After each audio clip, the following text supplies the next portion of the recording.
and Wickham, genties and ladlemen, it is in fact your boy, Sir Egord, with episode. Wait, shit. Five, that's it. Five of Cracking the Shell, which is where I go around the scene with Glasgow and metal and stupid noises and blast beats, and we chat to cool people, and they put up with me for about 30 to 90 minutes.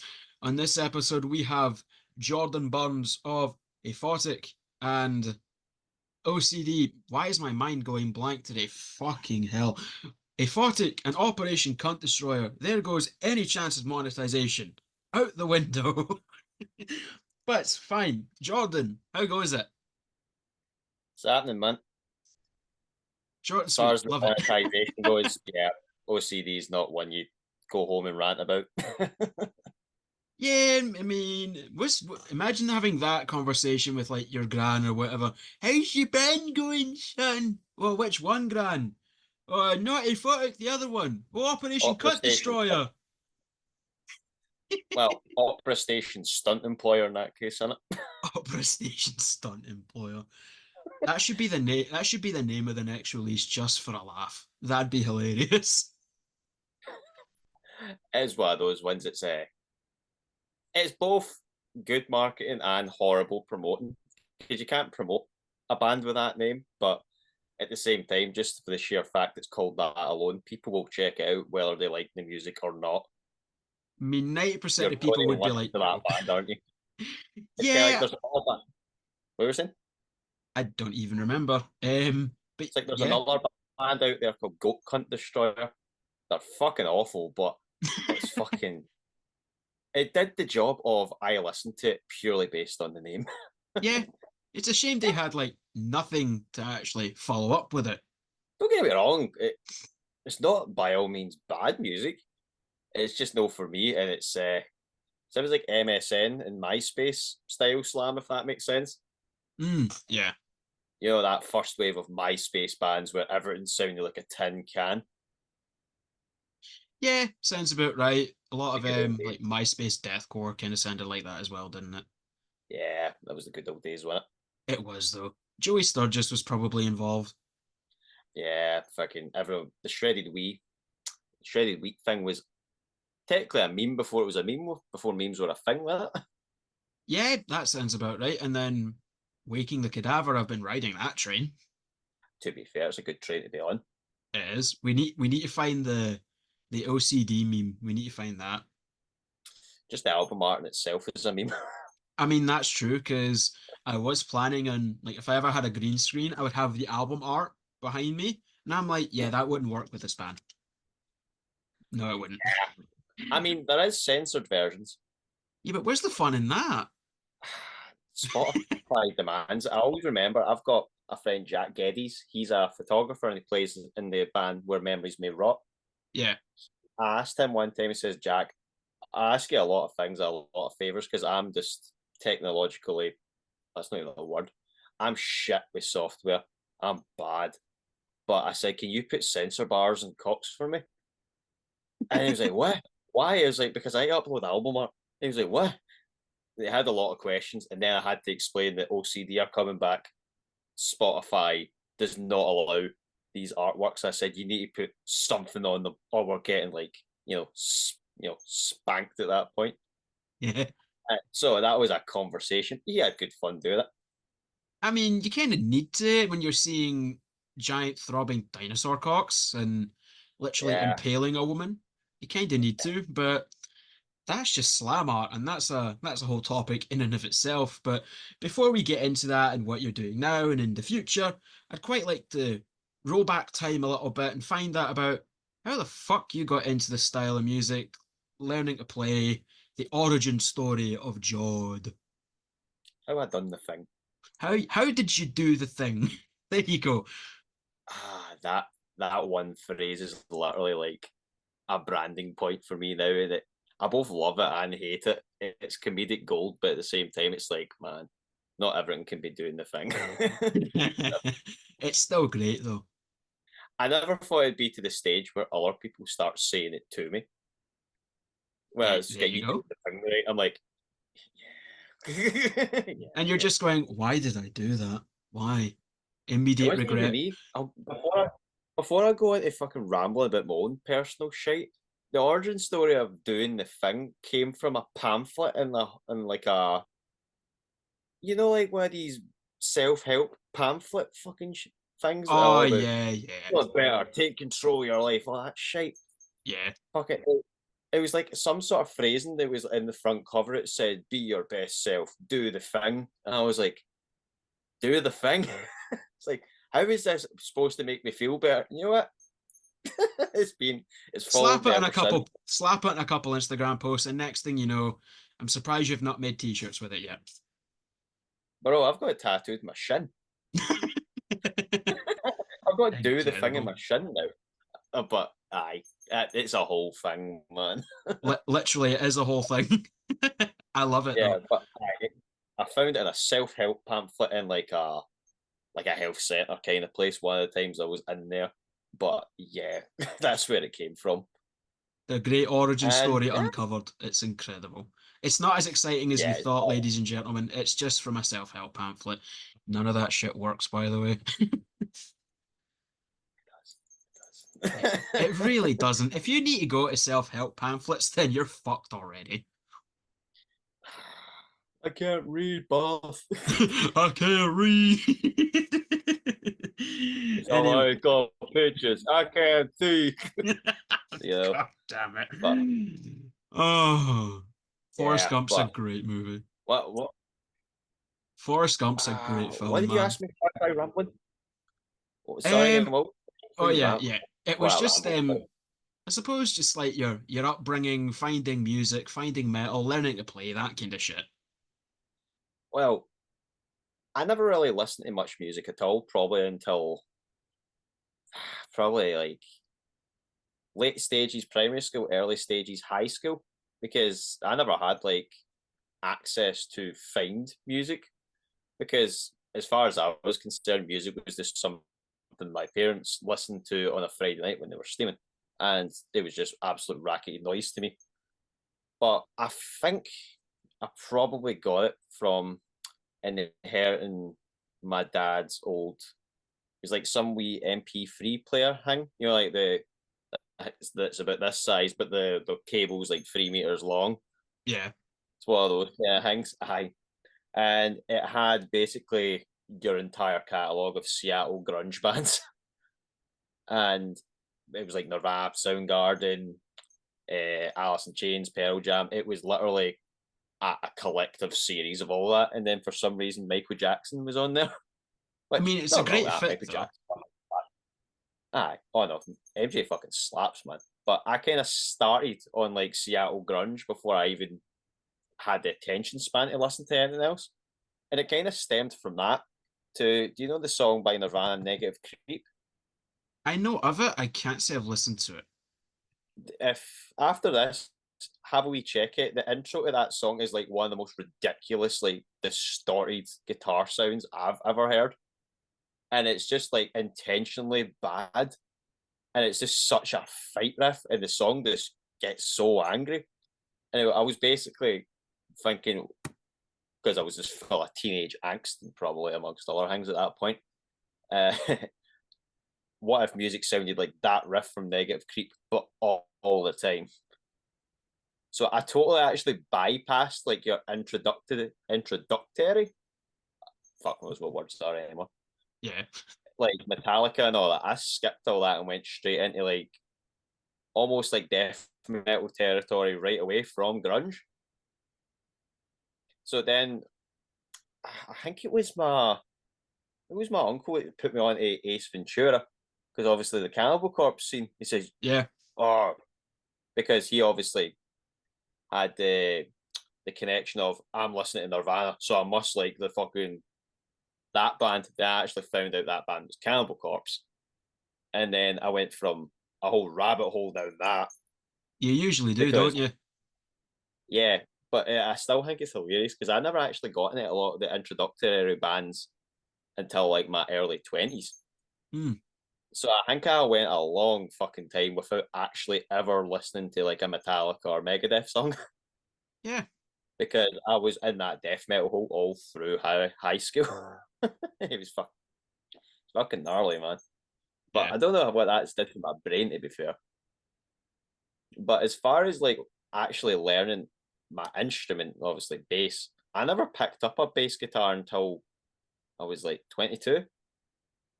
Like I did not play instruments, so I had no intention to play an instrument when I was younger.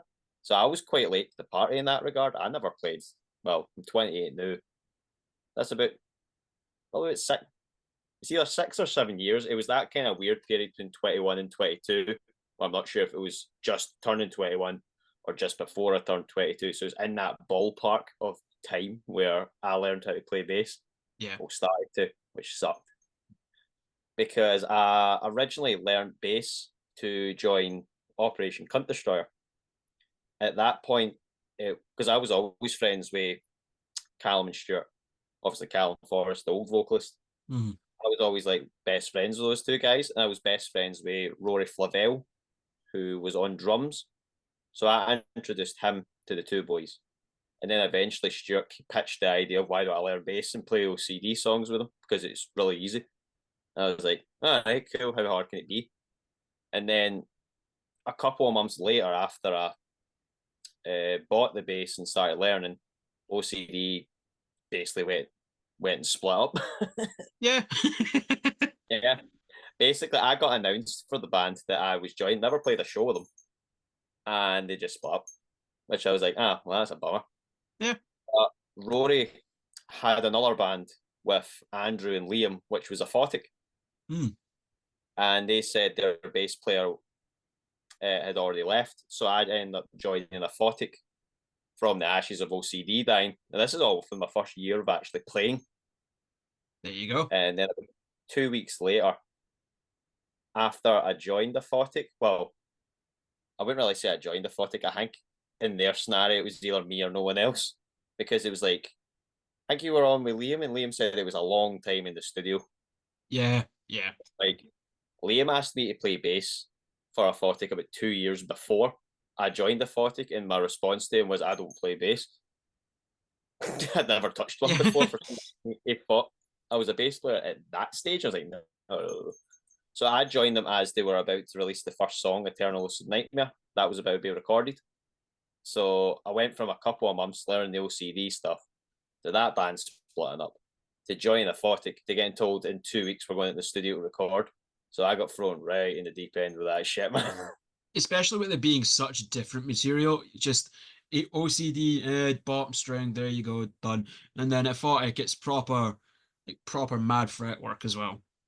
Well, the original Aphotic stuff was very much, well, obviously I never wrote the first Aphotic song that I kind of just walked in and it was already done. Yeah. But that was Andy, Liam, and Rory's take on brutal death metal. So it was before what Aphotic sounds like now, when it still was just balls to the wall, meat and potatoes heavy death metal riffs. Yeah. But it's that case again of I did exactly what I did with music taste and skipped the middle part. I picked up a bass, never learned any fundamentals at all, had no idea about scales, technique, nothing. Learned the OCD set, and then I went straight to Aphotic. So I kind of skipped that stage of learning the easy stuff straight away and just went straight into death metal. I did have right at the start, I had Will Keo, who used to be the bass player in God Eater. Yeah. He's a he's a good friend of mine. He right at the start was an angel. He taught me how to play a lot of bass, like keep me right.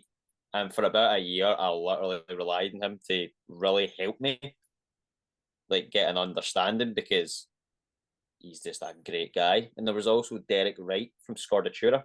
Mm. He helped a lot, like a lot. Like after, like Will got me so far, and then I was struggling with a lot of like free finger speed techniques when it came to bass because I've never played with a pick. Yeah. And Derek was the man for that because that guy's just an animal, you know. Don't know if you've ever seen him in Scordatura, but it's literally like three rotating hammers just hitting a string for 30 minutes, and it's fucking insane.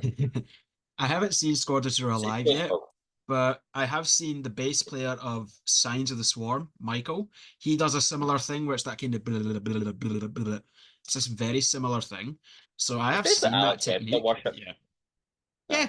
Yeah. But same goes to Will. He doesn't do so much three finger style as well, but that guy's just an absolute fucking wizard. Like that guy can play anything. It's wild. Yeah. But aye, that's how I came from MP3 grunge to death metal, and here we are now. I'm kind of locked to it. Yeah. Well, I suppose that kind of Yeah. that would be a good segue into the next question, which is kind of what I was saying to you earlier about something that really gets the cogs turning. If there was to be a Jod like solo EP of stuff that you've no done already, what do you think you'd want to do? Funnily enough, there is a Jod solo EP Oh, which has been in the works since COVID. and we it's all know what happened there. yeah, well, it's been in the works since COVID. That's how long I've been sitting down trying to write the fucking thing. It's a long time coming, and I'm probably still only halfway through it because it's really weird, and I had to learn a lot about general songwriting and just general structure in Mm. order to put this together. But I've always wanted to just have like 3 or 4 tracks just to say I did that myself, kind of thing. Aye, yeah. But a lot of it is very heavy on synthesizers. Like it's very much. It sounds like a really deranged soundtrack. Like I'm really much into horrorscapes, soundscaping, and general ambient noise and drones. Mhm. So it's trying to incorporate that into an EP, but make it prog death metal. Mm. But the guitar work on it, because I've been learning guitar purely to play this EP. I have no use for a guitar other than that. But the guitar's going to be efficient enough that I can play it, but it won't be effing fancy. But it Yeah. will give me a chance to kind of let loose in a synth and a bass and do a lot more sound design Mm. because it gives me a chance to just walk around, collect samples, and see what I can do it. Like a lot of the times you see in like either Aphotic or OCD live, a lot of the samples in there aren't as just meat and potatoes as you think. Aye. Like there's a drone in the Aphotic set that I got from leaving my phone beside a pier and just letting the water roll in. And then I just fucked with the EQ and made that into like a droning noise that's going through, but it's just water. And all That's that still stuff, like cool. all that stuff fucking gets me going. I Like the do sub love that kind of soundscapey stuff, especially when it's right before the big beefy boy breakdown that just mm. kind of takes you away from everything and then suddenly there it is. I do love It's even that. like our sub drops. Fucking the sub drops I use in a 40 candle CD are actually from Inception, the movie. Oh yeah. See, I don't know if you remember. See, I don't expect anyone to remember film scores because I'm a fucking nerd. But there's a scene where the city's like folding in on itself Hmm. in the dream, and there's like a big, massive, like horny Bram kind of sound. Mhm. I just literally snipped that out the film and fucked with it and dropped it down so many semitones to make it a sub drop. Yeah, And now it's the that most I think gnarly thing about I've it, ever heard. I loved it when I heard it, but it's really cool knowing where it came from. It's been years since I've watched that film. I do remember the scene because it's like again you were saying it just kind of folding in over itself like some weird origami type shit. I do know the Aye. scene, but I don't really remember the score. Yeah, But if you ever that's watch really cool. Inception again and you see the city folding, as soon as the Bram hits, that's what the sub drop is. That's quite cool. I love that kind of Yeah. stuff. I say there's a lot of things in the live set and the backing tracks, especially that are not what you think they are, but they Yeah. sound potatoes just to disguise it. But I like the Easter eggs like that. I do love a wee Easter egg. It just makes hearing songs that you already like, it just makes them even better because there's always new shit to uncover. And Mm-hmm. any band that can do that immediately gets my respect. Aye. But as far as kind of like the kind of sounds I like, I'm all over the place, man. I'm a big prog nut. I'm a big grunge nut. I love death metal. I love synthwave. I love synthwave. I do like a bit And of synthwave, not gonna lie. yeah, but even as far as like bass players go, I don't tend to actually gravitate towards guys that I feel aren't doing the thing. See, there it is. There it is. I I don't know. I like guys that are a bit more Bit on the weird. wild side of things. Yeah.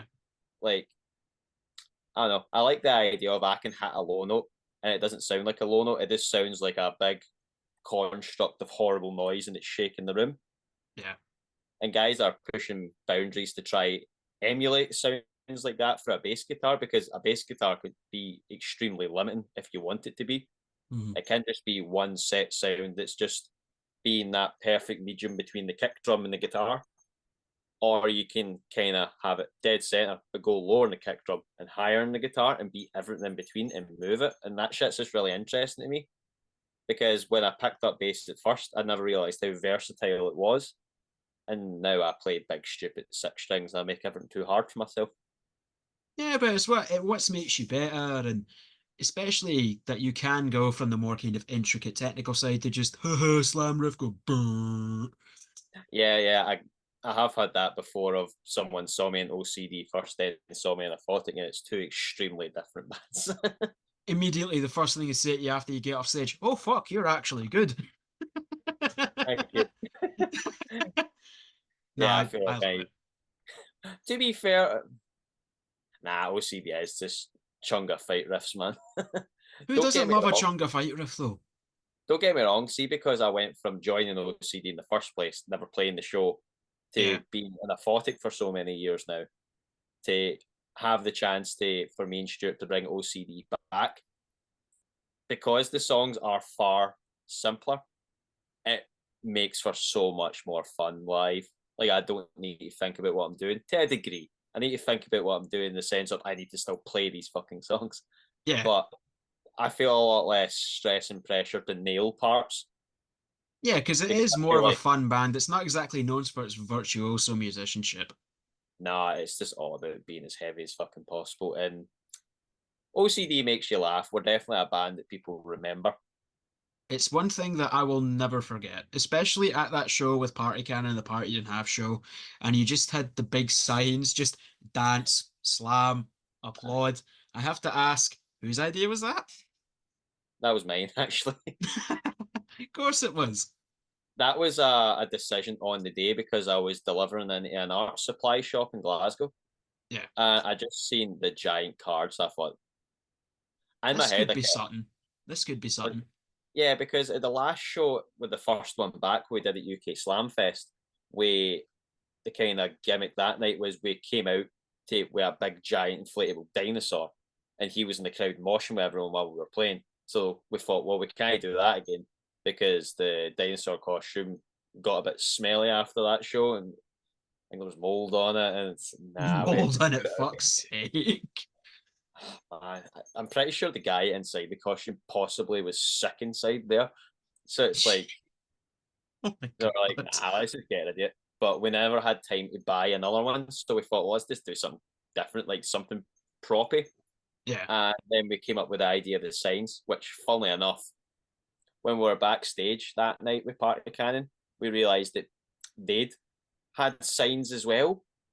And we were like, oh, I'm so sorry. We're going to do it before you guys.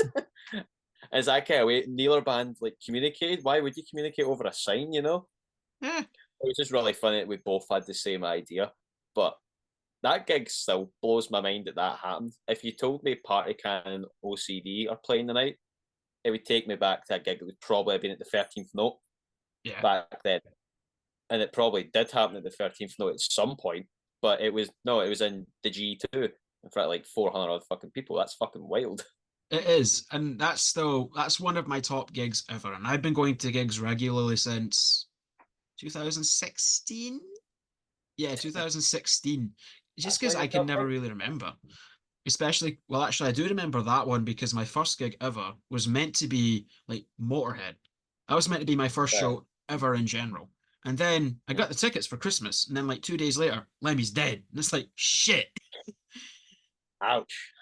That Yeah, sucks. that's fun. But I ended up seeing Sabaton and Ailstorm at the Barras. That was my first Oh, show. right, okay. That was fun. And Ailstorm is another band in that kind of camp, but it's goofy, silly, dumb shit. Obviously, Hmm. a completely different type of dumb shit from Oonga Boonga Fight Riffs. It's more just memes and oh wow and all that shit. But I love those bands that can have a laugh. OCD, Ailstorm, Party Cannon, Guar is another one. So Party Cannon again with Guar, the Hmm. giant penises with like red blood and blue jizz and you Hmm. know, completely natural. And I'm surprised that Party Cannon haven't done that yet. To be fair, I think they blow their budget in inflatables every time. Yeah, I remember from like that same show, the G2 show, I was chatting to Chris just before it, and he showed me a picture on his phone of all the inflatables, and it was just wall to fucking wall of Yeah, inflatables. And I I asked him, remember. and what was probably a stupid question was, how long do these last? The show. That's it. Just one Yep. show that night. That's it. They're probably all gone now. It's just Yeah, they buy them incredible. every show, and it's insane that they take into account when they go into a show and they need all these inflatables. But you know what? It's fucking cool. It's Party Canada are great now. They are smashing it big style, They and are they deserve it because they've been grinding it for so long now. 2010, I It's think they formed, which is kind of mad to think about. I think the first time I ever saw them was, funnily enough, a 13th Note show, and they opened it, and that's terrible. I can't even remember who was probably on the lineup. If I had to take a punt, you might have had Iniquity Savagery on it. Laceration were probably on it. Yeah. Back in the day, Cancerous Womb were still about. They may have been up, but I definitely remember Party Can were the opening band, and that was the first time I saw them. Mhm. And seeing them go for that to what they're doing now is insane, eh? Selling out, playing all these big festivals all around Europe and I, selling out. I think that show at the G2 actually sold out as well. I'm not too sure. I think if it didn't sell out, it came pretty fucking close. Yeah. And Like that now was, their next tour, they're playing Cat House, which is even more insane. aye, like it's just wild stuff for them. I'm But I'm well proud of them. I'm well proud of them. They aye, deserve it. everyone should be. They're a band that just shows that a death metal band in that category can grind it out and just be as big as they are now. Yeah. Yeah. And they can only go up to here now, really. Yeah. I mean, definitely the whole signing a unique leader and then the new album, the new album's great, obviously. But just also their social media game, their merch game, they've been killing it. And that's something that I think a lot of bands can be inspired from is to really up your social media game instead of just, oh, we're playing a show or for the 13th time And this year, you know? OCD are in the same camp of we. I kind of looked at what Party Cam were doing at one point and were like, huh, Slam fans must like memes. So that's so it's actually the social media thing just to keep it active, even by posting a silly meme or just a picture for a live gig. Yeah, Just put the effort in, and it does work. it But you need to does. make sure you stay relevant these days, which is a bummer because It is. no one likes being hounding their social media page and checking analytics constantly. But it's just the world we live in music, unfortunately. Yeah. Yeah, Makes me wonder if bands like OCD and Party Cannon existed back in the 80s and 90s. You have to wonder how that would look and how that would turn out. Would it be the same thing as it is today? Because nah, big I think people were smarter back then. well, I don't know because there was I think bands like OCD and Party Can are definitely of this era of it's mind numbing music and people can enjoy it now. I think if it was around in the 90s, it may have rotted everyone's brain for the era. I think it would have been, especially because in the 90s you had a lot of these bands getting more technical. You look at Death with stuff like Human and Mm, Symbolic and all that, where it's kind of getting that wee bit more prog, wee bit more technical, as opposed to just one note thrash riffs over and over again. yeah, Which, I but mean, I love Death, but I will admit Leprosy is still the best album. believe it or not, I'm not much of a Death fan at all. Hmm. Like, it's a band I never ever got into. And I still remember you were at the Aphotic show when we supported Left to Die, weren't you? Yeah, I was, yeah. Yeah, yeah. I still remember the wee glim in the boys' faces when I told them they got that gig because they were buzzing. They're all big deaf guys, eh? But All right. I was just sitting there kind of oblivious the whole time, like, Yeah, it's a I death tribute act, but it's like because it's also mean, comprised of members of like Exhumed and Obituary and Massacre, and if you're a fan of Death, you're probably a fan of one of them, if not all of them. it's definitely a cool thing. Like, don't get me wrong, it's not like I didn't want to play the show. Of course, I want to play that fucking show. That's going to be sick. It was. Aye, that was pretty fucking cool. Like, plus that venue stereo was great, eh? And obviously, Rancid Cadaver jumped on to open the show that time, and it was That was kind the of first time I'd seen them as well. the first time I'd seen them, and I fell in love. Oh, they're a wicked band, man. They're so But good. it was kind of bittersweet because we did Rancid Cadaver, Aphotic, and Left to Die in Glasgow, and then we did that Suffocation show in Edinburgh. Mm. It was the same lineup. This time in Rancid Cadaver were above us, then Suffocation. So it's Yeah. kind of cool having a wee back and forth for two really cool gigs like that. Eh? But Yeah, it nah, was really cool. I'd play a gig with those boys any day of the week. Eh? Fucking, they're great guys. They are great guys. I keep yelling at Ross, fucking come on, hop on. We can chat absolute nonsense. Be great. Ross is a great guy, man. He is, But he's a great lad. Everybody in that band's great. aye. My kind of thing though is that most gigs these days, I keep thinking Aphotic's that weird prog band now, Yeah, where yeah, we need to get the album. It's nearly fucking done, but I kind of feel like people see us live at this point, and we're playing a lot of album material. Then they mhm. check us out on Spotify, and they probably get pretty fucking confused. Yeah, because it's going straight from like dummy deathcore to a lot of this kind of new prog inspired material, which having heard a little bit of it this past Sunday, I love it. I can It's immediately tell you I love it. it's immediately a step up for the old stuff for sure. That's certain. Well, to me anyway. Some people might get upset that we went oh prog, but well, as if you even call it prog, it's definitely experimental for some parts. It's definitely different. It's different, But but it's a good different. yeah, like me and Pete, the guitar player, we're big Rivers and Isle fans. So there's a lot of Rivers Same. and Isle in there from our end. Eh? I'll not complain at Uh, that. I love Rivers. aye, Liam's a big doom and harsh noise guy. So Mm, if there's a section we can get as slow as absolutely mind numbing possible, rather than having a slam, just have something like doom slow, like yeah. earth shattering kind of sections like that. That's what we're all about. Mhm. And overall, we just generally gel in the same bands. Like there's some cattle decapitation thrown in there, there's Black Dahlia in there. And I don't know, I wouldn't pin it down to any certain band at the moment because it sounds weird, but I can't think of a band that we sound like. Hmm. Like I can't really pin it down to anything. I couldn't say one single band. I know there's definitely like if you put a bunch of bands into a blender, then definitely, but Aye, not just one single one. that's what I kind of like about it because I don't like the idea of yeah, these guys are like a Scottish version of them. Yeah, Not so much into that. I'd like to just be, yeah, that's that. Don't get me wrong. In the case of like OCD is just Scottish fight riffs. it is. It's Scotland's These answer to sound like Peeling Flesh. that's a good way to put it. Actually, I've never thought of that, but I love peeling flesh, so fuck I. Yeah, I'll take that. I cannot wait for their new album. Cannot wait. Yeah, same, It's going to be same. good. I just need them Aye, to get over but here. I want to see them so bad. they are just that insane band right now. Like, what's that song? It came on earlier on actually. Oh, face fucked with a shovel. One of the That's best song titles I've ever heard. And then just that bit before the breakdown the where they call out. have, oh, it's so great. Oh, it's fucking insane.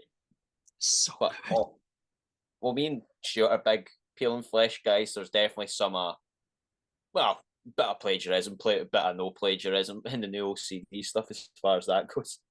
I mean, I'll take it. It's slam riffs and stupid samples. I'm game. Yeah, it's hard to be original in that court. You just need to try be the dumbest and try be the funniest at that point. Yeah, Aim yeah. big. Yeah, exactly. I would rather have a band that's derivative but is good than is being all original but it's boring. I would Hmm, rather have and like here's an interesting question as well. Would you rather listen to a bad album or a boring album? bad album. A bad album, yeah. Because at Get least through with the the bad bad album. with at least a bad album, aka anything 6 feet under past like 2013. Yeah. With a bad album, you can at least laugh at it. Whereas a boring album, you've got nothing to take away from it. It's just there. To be fair, I end up listening to more bad albums than I do not because, like you say, it's comedic value in it. As I mean, But then even you go, like take 6 feet under as a prime example, which Chris Barnes already has me blocked on Twitter, so who cares? But I listened to that's a like flex. the album before the latest one, which is the one that had that Aye. which just went viral in all the wrong ways to the point where Metal Blade Records for any 6 Feet Under video, the comments are turned off. Just completely that's turned off. I wonder why. But then I listened to that's the fun. new album that they brought out a couple months ago, and there's not even a e. There's not even that. So it's just boring See, now. at that point, you I was going to say at that point you kind of he's known for it, whether it's shite or not, but you want it now. Yeah, Like, why are you listening to 6 Feet Under? that and Don't get it me wrong, Six sucks. Feet Under's bass player is fucking insane. I can never remember his name, but he plays this big, daft Yeah, 7 string bass. I've seen it. He's it's Jeff Jeff Hugh, I Hughes. think. Yeah, Jeff Hugh, and he's played in Aye, like Brain Drill and done Christ knows what else. aye. Why No, does he he's get such insane. talented musicians, but then there's Chris Barnes? Because like Lord Praise them Marco is all. also in the band, and he's done like Rings of Saturn. I think he's filled in for Brand of Sacrifice as well. Lots of actually good bands. Well, Rings of Saturn, yeah, maybe not. Yeah, no, anything. Yeah, no, they're not. Anything He's past like definitely got Ulta Ula, yeah. aye. He's got a fucking phenomenal band behind him, but it's just that kind of way. And I feel like Chris Barnes, he's a legend, obviously. He did some cool fucking shit with Cannibal Corpse, and some of the earlier 6 Feet Under stuff is no bad. Yeah, the But first three I don't know. albums, yeah, are good. Anything past 2000, it's like, please, no. I feel like he's like old Yeller at this point, and someone needs to take him in the bag. I think they do, especially because I think it was either just before COVID or during it. There was that thing that went around. Revolver did this like death metal round table where they had the Mhm. vocalists of Cannibal Corpse, Undeath, Frozen Soul. I think Gatekeeper were in there as well. But like talking about the modern state of death metal, which is fucking brilliant. Modern death metal, I love it. All these kind of old school revival bands, like the ones I've just mentioned, they are killing it. And then Chris Barn comes in here, is like, yeah, it makes me ill. And I'm like, why? To the point where even Jamie Jost is like, what the fuck, bro? Even Jamie Jost is getting into beef with him. That is such a wild old school death metal revival, though. Isn't it? It's fucking awesome. I'm living Like, for it. I'm not much of an old school death metal guy. It's just no my jam. But seeing young kids like 15 and up starting bands, playing gigs, it's insane. Like, I'm living for it. It's almost like we're mirroring like America in like the aye, late 80s to early 90s where everybody was forming bands. A aye. lot of them really good, a lot of them not great, but at least they weren't terrible. Well, it's And the that same thing. thing's They happening don't here. need to have the pressure of being good right now. They Yeah, just need to do it and see by the time they've found their footing, found their sound, it will be good. yeah, But the point is, they're doing it now, and it's going to keep going. it is. Because And with them starting so young as well, I mean, prime example, look at Jaundice. They're not even 18 yet. And their first gig, they played at this little festival called Dead of Winterfest in front of a sold out Ivory Blacks. mm-hmm, And it's like I fucking wish hell, I was that confident at 15 to not just play aye, it in a band, but play a show and your first show ever being in front of nearly 300 people. Imagine. mm-hmm. See, I've not actually saw Jaundice yet. I think on Sunday we played that band Gaslight opened the show, and isn't that members of Jaundice that are in that band? Their bass player's also the I guitar player think in Jaundice. Yeah. And I think their right, drummer's okay. in I it was as well. I unsure if it don't was like remember. I was unsure if they were like the members of Jaundice or like the share members because obviously Gaslight was more like crossover thrash, kind of like It death was. sounding. Yeah, Aye, yeah. it was pretty cool. Like, I enjoyed them. They've got an EP in the works. I'm down to hear it. Even with thrash not really being my game as much anymore. thrash isn't so much my thing. I think my last hurrah with any sort of thrash kind of stuff was obviously when I played the Sacrificial Burial still, Yeah. and after a while, Just kind of that got band boring. not so much boring. It's just there was a lot going on in my life at that point. I was getting busier away. Alright. Like the other two bands, OCD came back. I was getting more and more session work, and I felt like I wasn't putting as much time into Sacrificial as it deserved. Yeah. And I played Obituary as my official last show with them, and then Nick's took over for me ever since. Yeah. Which to Aye, be so yeah. hmm? Which to be fair, if you're going to have any reason for leaving a band, that is one of the better ones you can have outside of your vocalists and odds. Well, that's very true. Managed to avoid that. But Mm, I say I'm still great friends with all the boys. It's just I wasn't putting as much attention into it as they were, and I felt after a while it was pretty unfair of me to do it. So I said, they got the obituary offer. I said, right, one last hurrah. I'll come in. Last show. Then they've been a 4-piece ever since, and they're still tight. So fuck I. yeah. Aye, no, they're great. In terms of like, suppose modern thrash, they're definitely ones that I enjoy.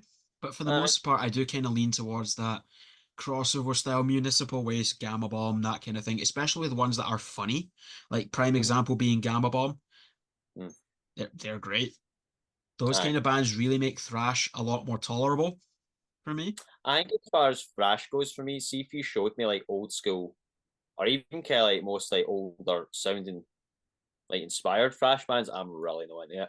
Yeah, As far as I can kind of go, it's probably Metallica. that's Like, Metallica in it, aye, it's just it's not even call it thrash. It's just it's Metallica at this point. See, like bands basically. like Silosis and Revocation. That's about as thrashy as you can get me to go. I do love both those bands, and I am very happy that I've seen them both.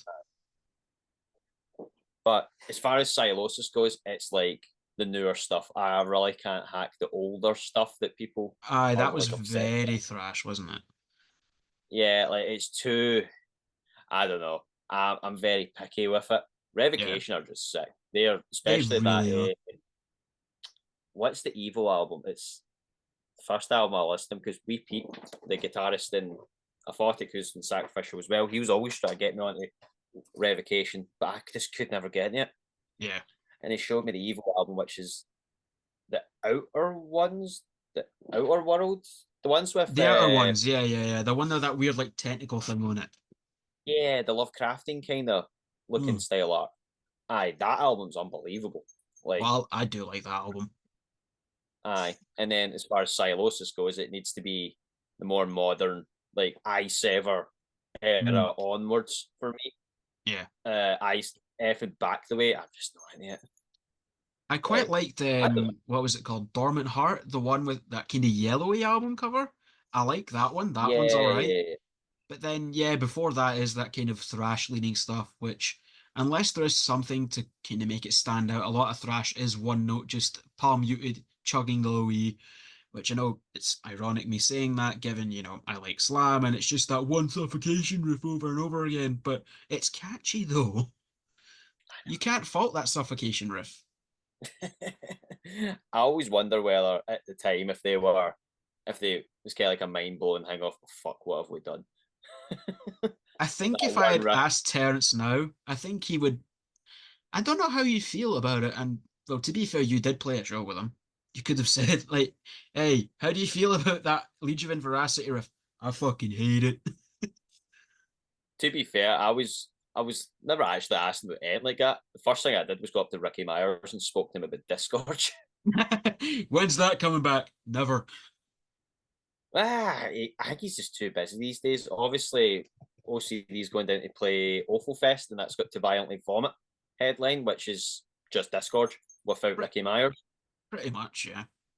Aye, so it's still Discord. I just don't know the legality behind why they're not allowed to use the name. But Mm. that's a wormhole. I just if if they're not allowed to use it, that's just fair. It's like they're still playing, so who cares? And To Violently Vomit is still a cool name. Aye. Well, I was actually the band's original name before they were Discord. Yeah, So they were that makes to violently sense. vomit, I believe, Discord, and as long as Ricky's in the band, they're Discord, and Ricky's not in the band, it's to violently vomit. Yeah.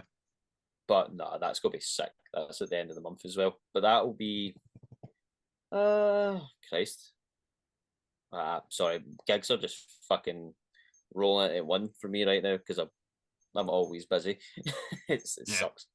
Between my own shit and session work, it's just gnarly for me right now. I mean, it's pretty But cool though. just Scotland needs more bass players. I know it. There's everybody wants to be a vocalist, everybody wants to be a guitar player, nobody wants to be a bass player. Come So who, on, who man. do they What? get? They get Big Jawed. Hey, you want to fill in? Aye, all right, fine. It's usually more excitable than that.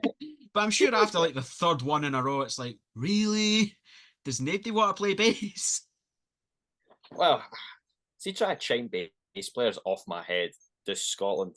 You've obviously got me. You've got Chris Ryan. You've got Derek Wright.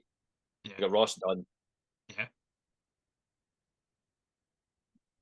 Well, Ella from John does because she does vocals as well.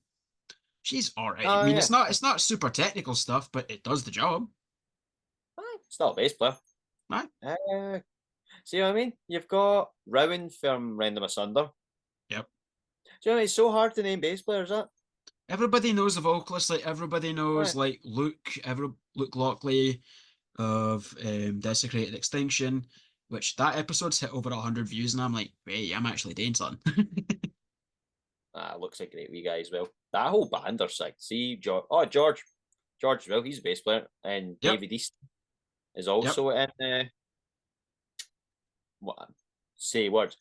The band with them, but no, they are sick. All three of them individually are wicked.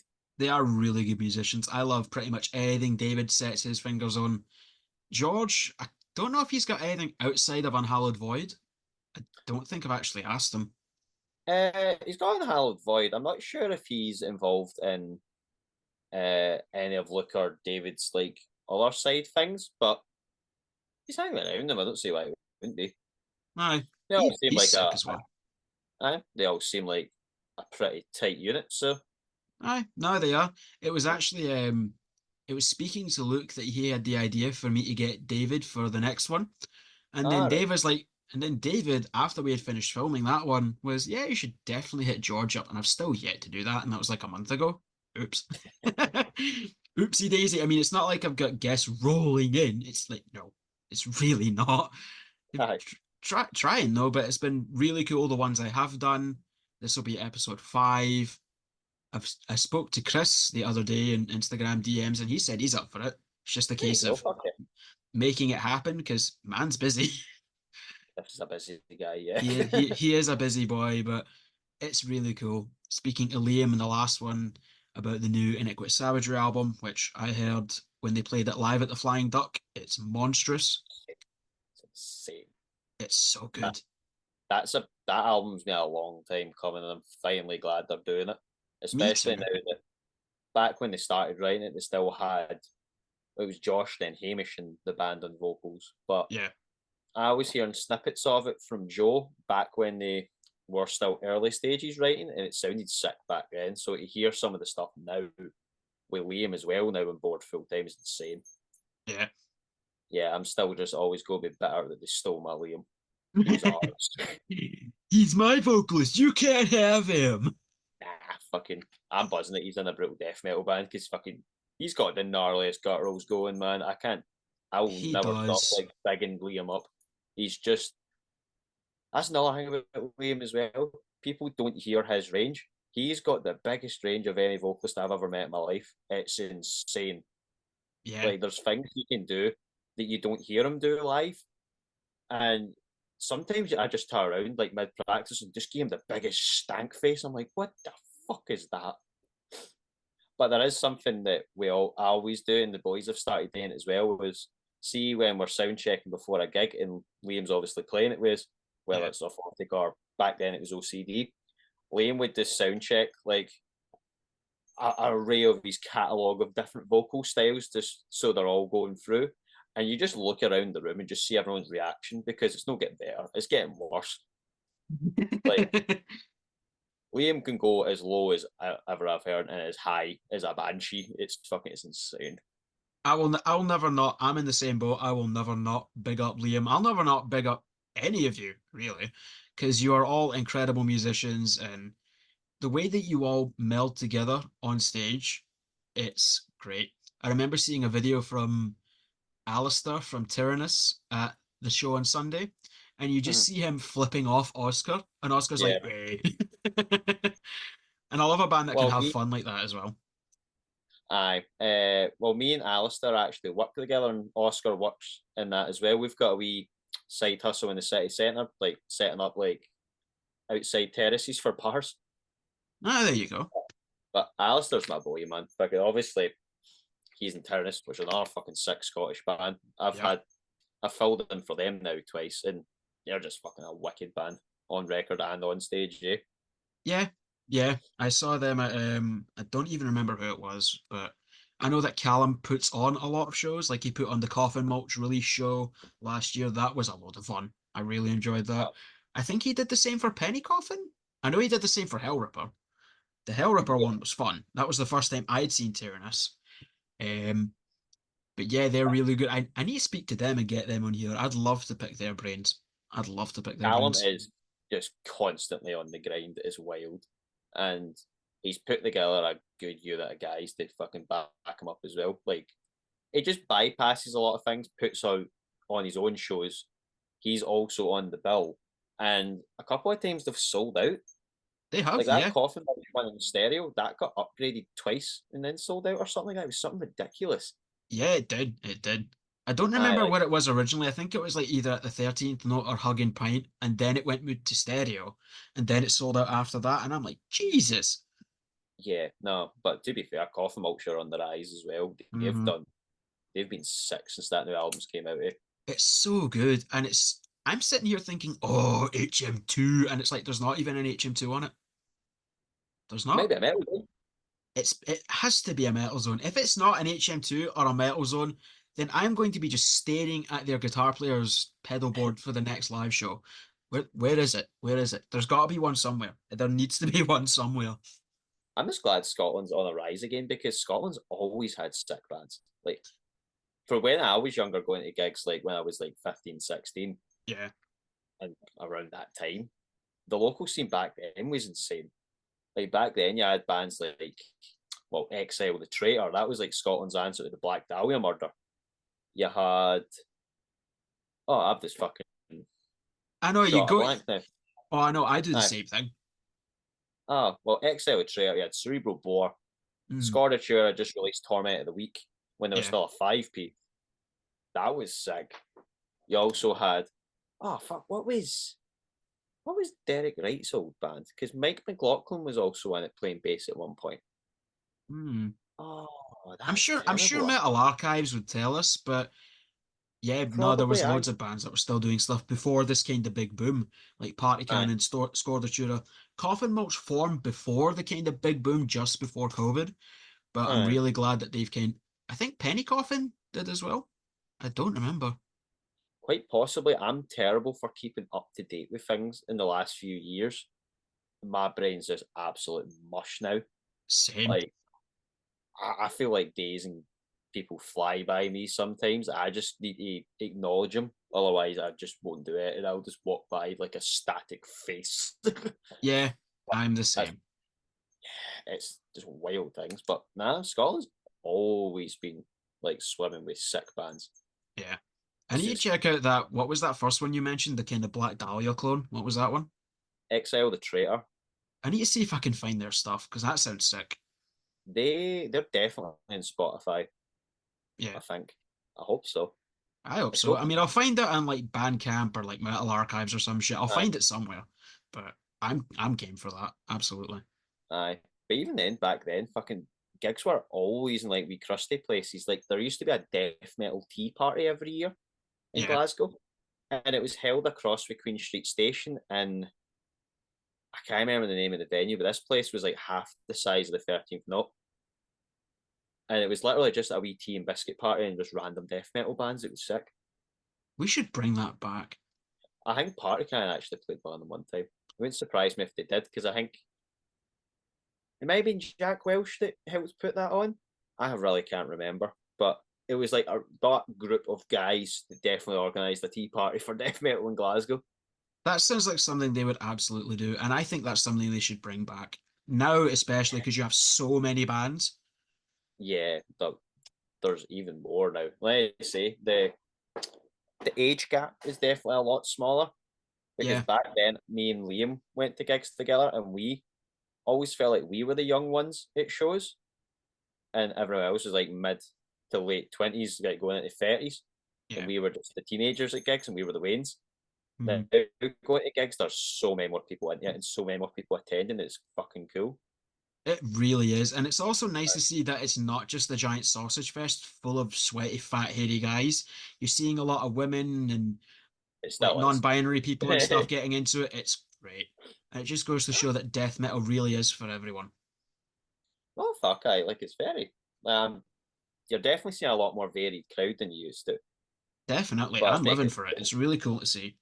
Because there's yeah, only so well, many times you can see a gaggle of sweaty, hairy guys in battle jackets with like spikes everywhere. You get bored of it, I'm sure. But I just take my glasses off and I can't see shit anyway. Like well, straight that up, I that is a can't. pro. That is a pro, I suppose. But before we start, Even live, I have to fucking like just I can't see shit when I play live. I can't see a thing. I have to cut the back of my bass's necks where the frets are. yeah, So I'm playing in braille. playing in Braille. Man's playing in Braille. You heard it here first. He plays in Braille. Braille is not the thing, man. It's Like, not, but getting your eyes fixed is expensive, and death metal does not make enough money for you to afford eye surgery. no, Come on, help the boys out. Buy some stuff in their big cartel. Help Jod get some fucking contact lenses or eye surgery. contact lenses are fucking expensive enough. And I keep breaking glasses because I'm a fucking idiot. So it's that kind of way. It's like I'm that kind of guy. I'll get laser eye surgery and so I'll get a fucking crop peck my eye out. Okay, I'm just having no luck. I've just accepted I'm blind. I was like, no going back for it at this point. I'm like, but we're getting there. It's still good, and things are only going to get better. I mean, you've got new OCD in the works. I was speaking to, I think it was Liam that mentioned it about like the EP release show potentially being in December, which who knows? I'll be there either way. Potentially, like I'm not going to say yeah or no to that. Yeah, it's I'm happening. It'll happen at some point. I know it's going to be great. Same with the new Aphotic album. I know it's going to be great. But before we kind of wrap up everything, is there anything in particular that you want to plug? Any interesting session work that you've done that you can't talk about? Because obviously you can't always talk about everything as much as you want to. But is there anything in that end that you want to plug, talk about, hint towards? a few things. The new Aphotic album and the new CD EP are basically finished, so both of them are getting recorded this year. When music comes out is when it comes out. As Next, usual. yeah, hopefully have a new song from both bands out this year. So you're going to have one. You're going to go from really stupid to very interesting in the span of a month with that. I'm game. Yeah, next OCD show is Awful Fest down in Manchester. It's the second edition of that. We are playing main support in the pre-show, but if anyone in that general area or in Scotland wants a sick show, check that out. That's going to be sick. Next session gig I'm playing is with my good friends and Suffer Under Sorrow. They're supporting Locust and Audio in August. Hmm. That was it. Locust and Audio in August. I did say that, yeah. Like, Yeah, cool. no, you did, you did. Yeah, Yeah, you did. they are a wildly type band, like They are, really yeah. angry metalcore shit. If you're into that and you want to see me do the thing with those boys, shoot that up. And other than that, I don't think I've got anything else to plug. I think so. Nah, I'm good. Ah, well, there you go. If anybody needs a ridiculously handsome and talented bass player, did I say that just how you wrote it? If anybody needs some, like whether you want somebody for the studio or to fill in live, if you want somebody that you know is actually going to be a competent bass player, I know those are a rarity. You never see them. But if you do want one, I'll have your Instagram, your link tree for everything in the description. I'm off tomorrow, so I will hopefully get this uploaded and edited and uploaded because you kind of need to do that first before you upload it because I'm semi-professional, except I'm really no. But That's that'll fair. be uploaded tomorrow, hopefully, potentially Saturday. It just depends. But if you do need anything off of him, well, within reason, as long as it's legal, because we're not about that getting that deathcore moment life, as it's called, not about that deathcore moment life. I'll have your Instagram and like link trees for Aphotic and OCD. Be sure to follow all that stuff because Instagram's the place where it's at because X is a hellhole. But yeah, thank you all very much for watching. Like, subscribe. You've been on the internet. You should know what to do. Let's be real here. If you found this video and you don't know how to internet, then first off, congratulations, but also learn. Thank you very much, everybody, for watching, and I will see you all in the next one. Later. Peace.